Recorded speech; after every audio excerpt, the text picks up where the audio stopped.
here to make a new type of news. New insights, new styles, and new topics every day. We are News Generation. Making news just for you. It's April 25th here in Seoul. I'm Sinyeun, and you're watching News Generation. Joining me in the studio is Walter Lee. Lovely to be here. And Brooke Prince. Hello, nice to see you. Nice to see you again. Now, both are here to speak on behalf of people in their 20s and 30s. As usual, let's start with our news feed, which covers different hashtags and news items that have been trending on social media over the past 24 hours. The rollout of K-Pass, a cashback system for public transportation across South Korea, kicked off on Wednesday. The official start date for use is set for May 1st.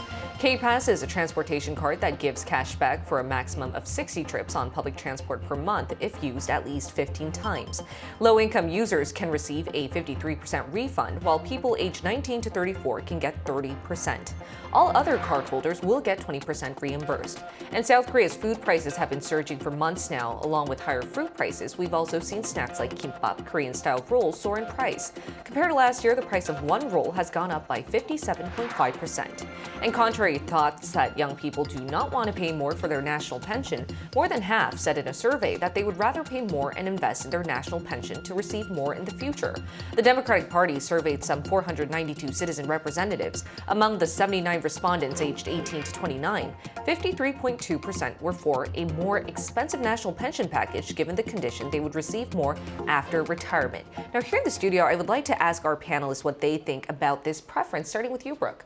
Well, I also would have thought that young people might want to save more of their current income, especially coming from the point of view as a freelancer. Our income is not always guaranteed, so I think it's a lot riskier to commit to putting more into your pension. But it seems like these days the younger generation is a lot more focused on those long-term rewards in order to have a nicer retirement. But there does seem to be a pretty strong divide, a lot of strong opinions between the two options. So we'll have to see the direction that the government ends up going in. Exactly. And what was quite fascinating for me was, on the contrary, I thought a lot of youth that decide to do YOLO, you only live once and want to spend as much money as possible, didn't really opt for the option of paying more for their national pension, especially given the fact that they wouldn't be receiving the money now. But what were your thoughts on this, Walter? Yeah, hashtag YOLO. You only live once. No, I'm definitely one of those people who is saving for their pension, but also want to enjoy my life as I go. So I'm putting the minimum amount in, which is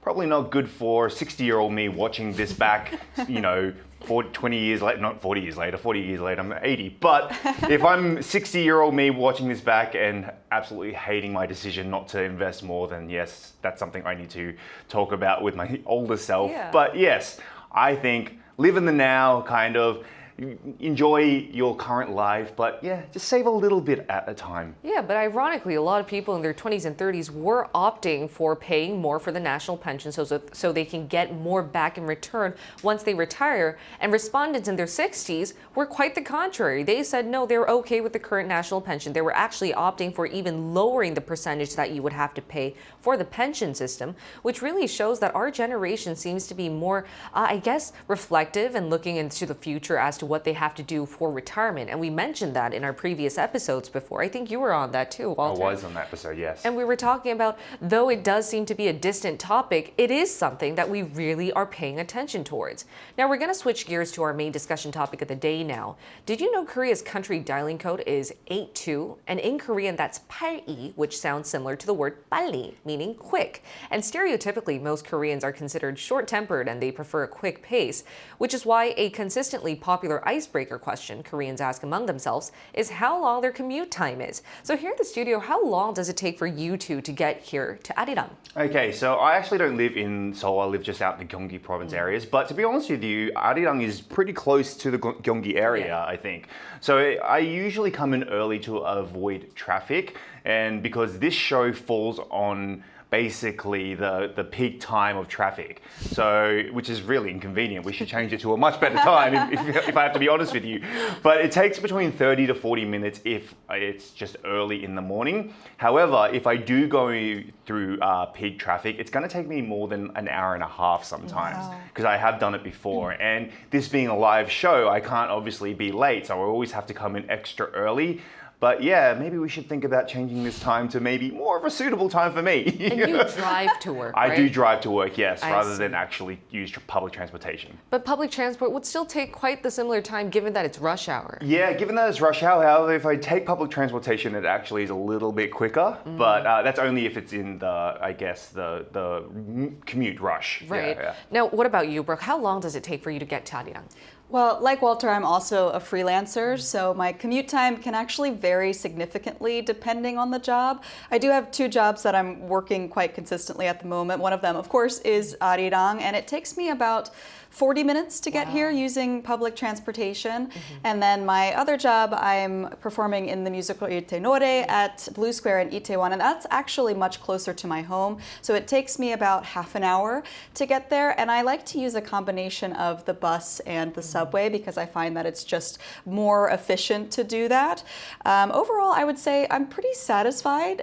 My commute is not that bad compared to a lot of my coworkers. I know a lot of actors that take 2 hours to get to the theater, so I consider myself quite lucky. But currently I am considering moving towards an area that I think I might get more work opportunities again. But again, as a freelancer, it's so hard to predict, right? You could pick somewhere to move and then you happen to get a job 2 hours away. So it's hard, it's unpredictable. But I think my commute time is okay. I think it could be better for a lot of people in Korea. I think this is a question that a lot of people have in the back of their heads. Whenever I talk to my friends, the number one question we ask whenever they decide to relocate or go for a different job is, how long does it take for you to commute? Because that's how you start the morning. You don't want to go to work in a very exhausted state of mind. You just want to be there. And recently, there have been some figures pointing to the average commute time among Koreans. So Walter, why don't you walk us through some notable findings? Sure thing. So I have some findings to suggest that though we do spend a lot of time using public transportation, we actually aren't on the top of the list when it comes to other countries and their commute time. So if we just take a look at the screen, I can show you where we are in comparative to other countries. So turns out that Tokyo is one of the hardest cities to live in when it comes to commute time, where they travel 95 minutes per day. Where Beijing is just 1 minute behind. I guess there isn't much of a difference, but it's still very, very long time. And then here we go, we sit with Seoul, Incheon, and Gyeonggi regions in South Korea, around 83 minutes. With Shanghai, New York, and San Francisco just under 80 minutes. So everyone these are major cities, remember, so it does seem that a lot of people are spending tons of their time just commuting to work every day. Over an hour on the road. That's not easy, to be honest. I can relate to this because back in college, I lived in the Gyeonggi province and my school is located in Seoul.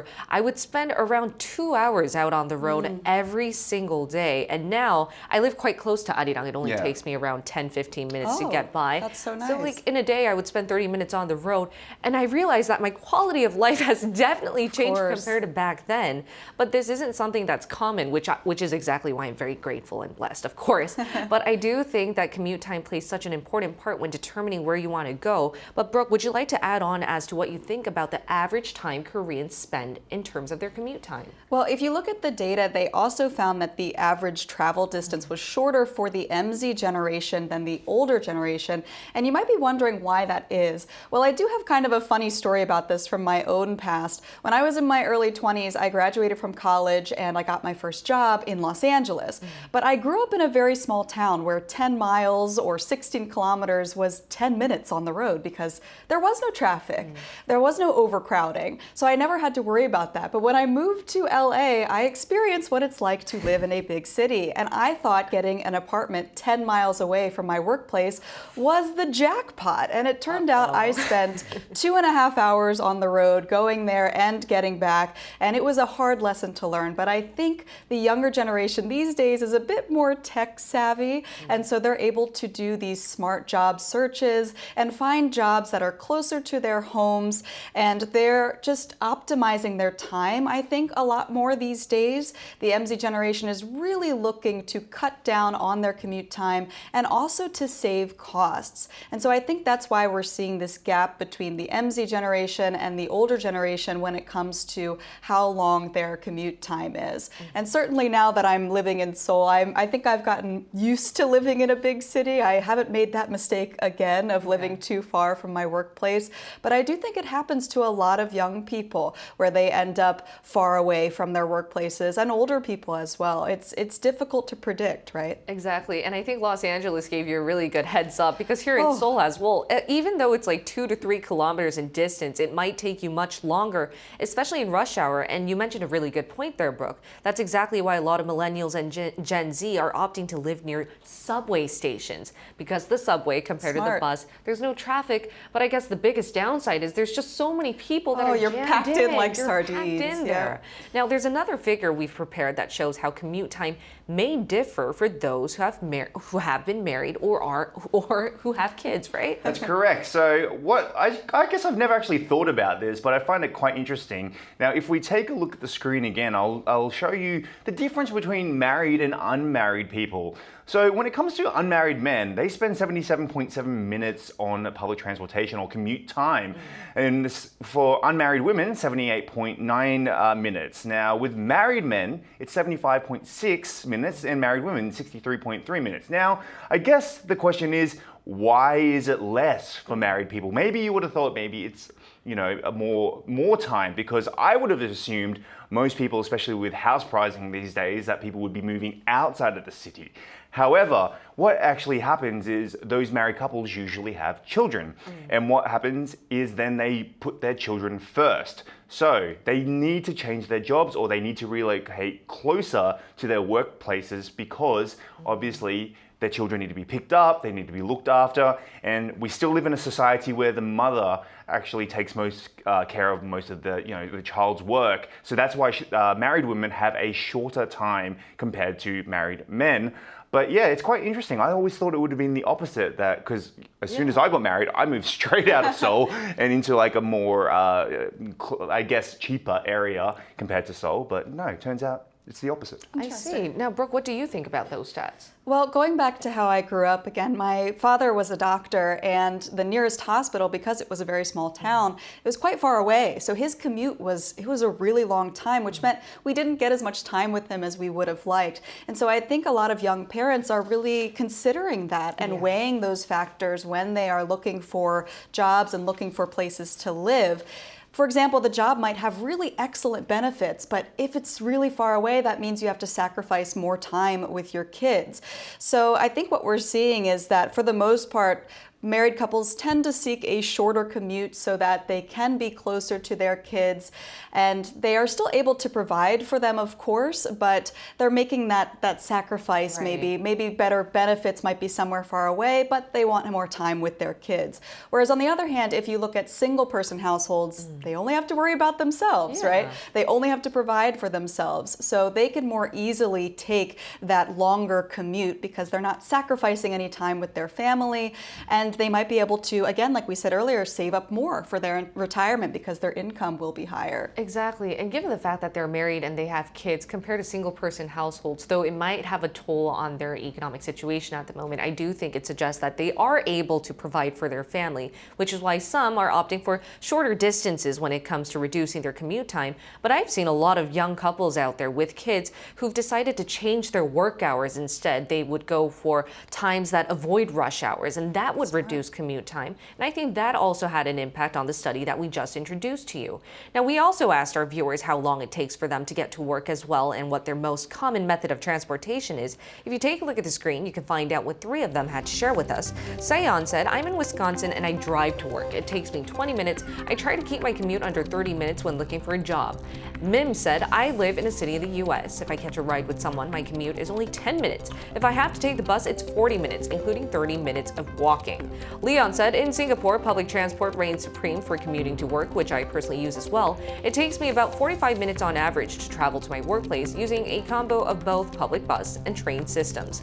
Now, to have a better grasp as to what commute times are like in other parts of the world, we're going to include a fellow Gen Z in our talks who has lived in one of the most bustling cities. Stay tuned for a live interview.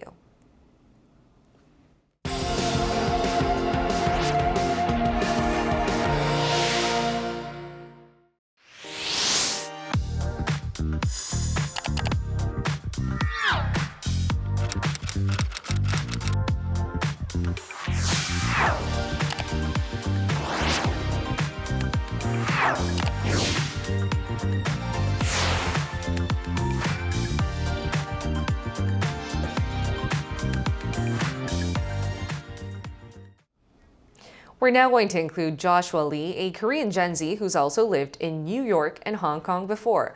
Joshua will discuss commute times here in South Korea compared to the States and Hong Kong. So welcome, Joshua.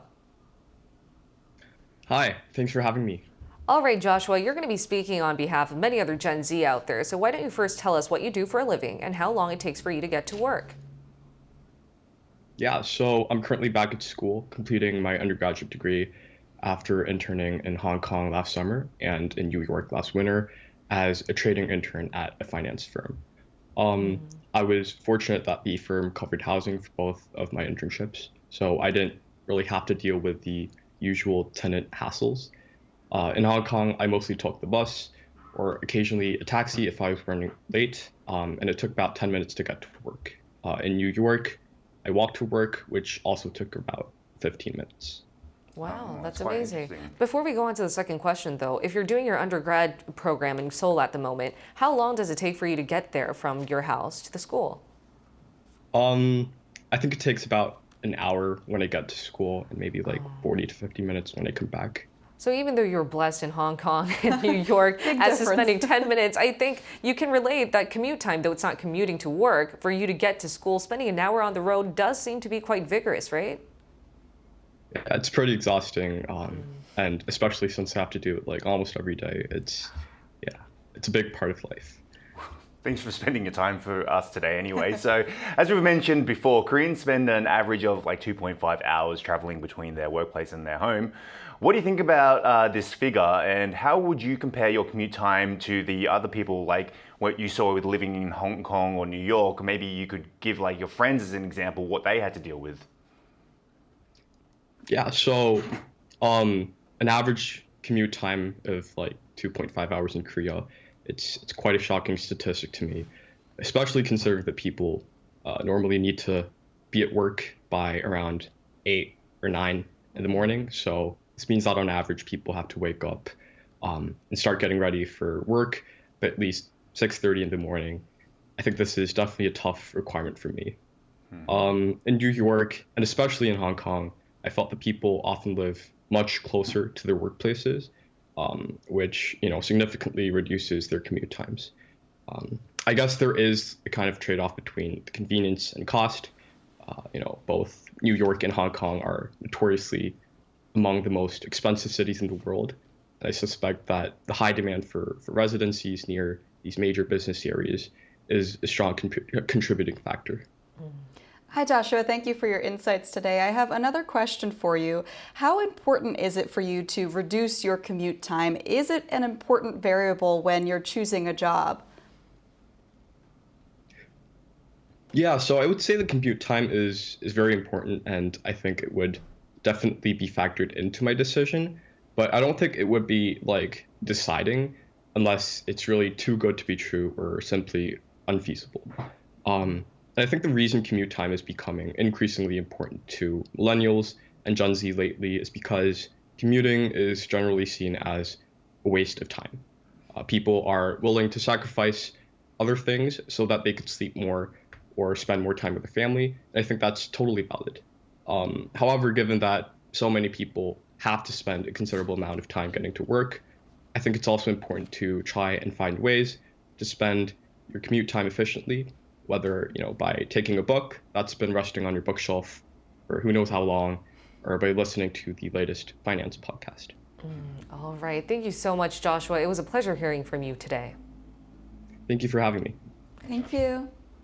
Now, Joshua mentioned a few great points. I think there is a definite trade-off between convenience and cost when we consider commute time to be a big determinant when choosing a new job. Definitely but I would like to very ask, wise for his young age, exactly, right? very, very wise. I mean, he's still in school, but I completely agree. And at the same time, I really emphasize in the sense that he said millennials and Gen Z feel like commuting could be a waste of time. And remember back in college, I spent 2 hours on the road. I did not use it efficiently, if I'm honest with you. I really tried, but then I tried taking a book, but I got really dizzy because I was on the bus. I tried listening to a podcast, and then I was like, oh wait, might as well just look at some other reels as well. So I don't know about you, but how do you think about commute time? Yeah, it's tough. When I was living in LA, again, I was in the same boat, 2.5 hours, and I was driving. So it was basically like I was in a parking lot. Exactly. And there wasn't much I could do because you have to pay attention to the road. So it does feel like you're just wasting your time. And I have to say, in terms of Korea specifically, when my family visited here, they loved it. But the one thing they all commented on was the traffic. Yeah. I would try to plan the whole day, and it would take us an hour just to get from one tourist attraction to the other, just to go across the city. So I do think it is a problem, and I really hope that we can somehow figure out a way to maybe develop the city more, deal with the overpopulation in Seoul, so that people can reduce their commute times and spend more times doing things that they like reading or more productive things for themselves. Exactly. Walter, would you like to add on as to how you would like to see commuting change from now on? For me, since I'm a person who drives a lot, I think that the road infrastructure needs to change. I think, to be honest with you, the fact that we are such a dense city has caused a lot of engineers to quickly think of ways to create roads, which I think they did a bad job. Anyway, but I think for me, infrastructure on the roads, and we are seeing improvements. Obviously, that new line that's going out from Gyeonggi province into Seoul, that's great. But yeah, I think we're heading in the right direction. Just in regards to road, maybe we need to fix that. I do agree. We are seeing public transport really evolve. Railway, expressways, we're seeing much more short methods to shorten our commute time. But I do think another important thing is maybe companies can be on board as well. I mean, everyone knows how hard it is to go about, especially during rush hours. So what I found really fascinating was when companies allowed flexible working hours. You don't have to come necessarily at 8 a.m., 9 a.m. You can come later and then go off later. And there's also some policies for those who live apart from the city where they can flexibly incorporate also remote working and coming into the office. They can have a mix and match there. So hopefully this is something that requires a lot of attention and efforts, not only on a personal and governmental level, but also from companies as well. And hopefully we'll see such changes soon. But in the meantime, we'll be here every day from 9:30 to 10 a.m. Korea time, bringing you more topics young people are talking about. Special thanks to Walter Lee. Lovely to be here. And Brooke Prince. Thank you so much. All right, and thank you everyone for watching. We'll see you tomorrow. We are News Generation.